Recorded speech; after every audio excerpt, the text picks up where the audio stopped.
গভীর সুন্দরবনের গোলপাতার আড়ালে কর্দমাক্ত ভূমিতে একজোড়া শিকারী চোখ, তার গায়ে ডোরাকাটা রাজকীয় পোশাক, আর গর্জনে কেঁপে ওঠে সমগ্র বনভূমি। এ হল রয়্যাল বেঙ্গল টাইগার। শুধু একটি প্রাণী নয়, এ আমাদের জাতীয় পরিচয়, সাহস ও শক্তির প্রতীক এবং সুন্দরবনের একচ্ছত্র অধিপতি।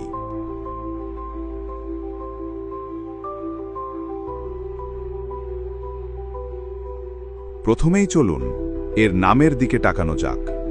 এর বৈজ্ঞানিক নাম প্যান্থেরা পিগ্রেস টিগ্রিস।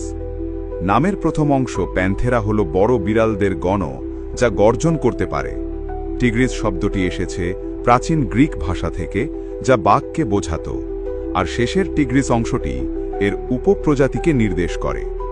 বেঙ্গল নামটি সরাসরি এর প্রধান বিচরণ ক্ষেত্র অর্থাৎ বৃহত্তর বাংলা অঞ্চলকে নির্দেশ করে। এই রাজকীয় প্রাণীটিকে চেনে না এমন বাঙালি হয়তো খুঁজে পাওয়া যাবে না।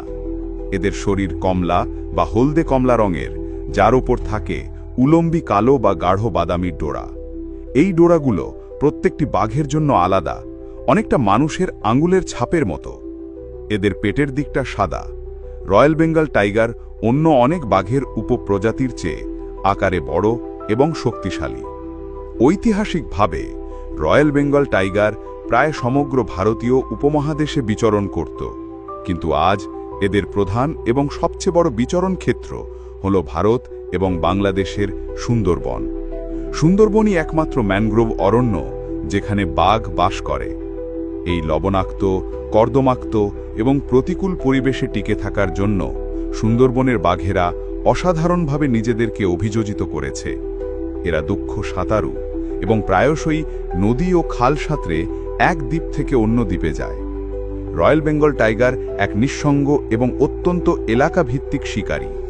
এরা বিশাল এলাকা জুড়ে নিজেদের রাজত্ব কায়েম করে এবং সেই এলাকা চিহ্নিত করার জন্য প্রস্রাব, মল এবং গাছের গায়ে আঁচড়ের চিহ্ন ব্যবহার করে। এরা মূলত নিশাচর, তবে দিনের বেলায়ও শিকার করতে পারে। এদের প্রধান খাদ্য হল চিত্রা হরিণ, সম্বর, বুনো শূকর এবং বানর। এরা ওত পেতে থাকা শিকারী। ঘন জঙ্গলের আড়ালে লুকিয়ে থেকে এরা শিকারের খুব কাছে চলে আসে এবং তারপর বিদ্যুতের গতিতে আক্রমণ করে। এদের শক্তিশালী চোয়াল এবং ধারালো শ্বাসদন্ত দিয়ে এরা সহজেই শিকারকে কাবু করে ফেলে। সুন্দরবনের বাস্তুতন্ত্রের শীর্ষে অবস্থান করে রয়্যাল বেঙ্গল টাইগার। এরা একটি আমব্রেলা স্পিসিস, যার অর্থ হল বাঘকে রক্ষা করার জন্য যে বিশাল বনভূমি এবং খাদ্য শৃঙ্খল রক্ষা করা প্রয়োজন, তা পরোক্ষভাবে সেই বনের আরও হাজারো প্রজাতির প্রাণী ও উদ্ভিদকে রক্ষা করে। অর্থাৎ বাঘ বাঁচলে সুন্দরবন বাঁচবে। দুঃখজনকভাবে আমাদের এই জাতীয় প্রাণীটি আজ বিশ্বজুড়ে এন্ডেঞ্জার্ড বা বিপন্ন হিসেবে চিহ্নিত। অবৈধ শিকার অর্থাৎ চোরা শিকার, বাসস্থান ধ্বংস এবং মানুষের সাথে সংঘাত এদের অস্তিত্বের জন্য সবচেয়ে বড় হুমকি।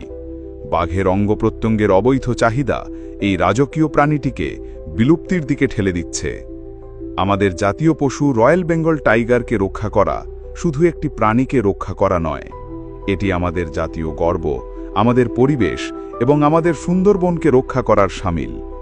ভিডিওটি ভালো লেগে থাকলে আমাদের ঘড়িয়াল বাংলা ফেসবুক পেজটি লাইক ও ফলো করে আমাদের যাত্রার সঙ্গী হন। এটিকে শেয়ার করে আমাদের জাতীয় পশুর গল্পটি সবার কাছে পৌঁছে দিন এবং কমেন্টে বাঘ সংরক্ষণে আপনার মতামত জানান।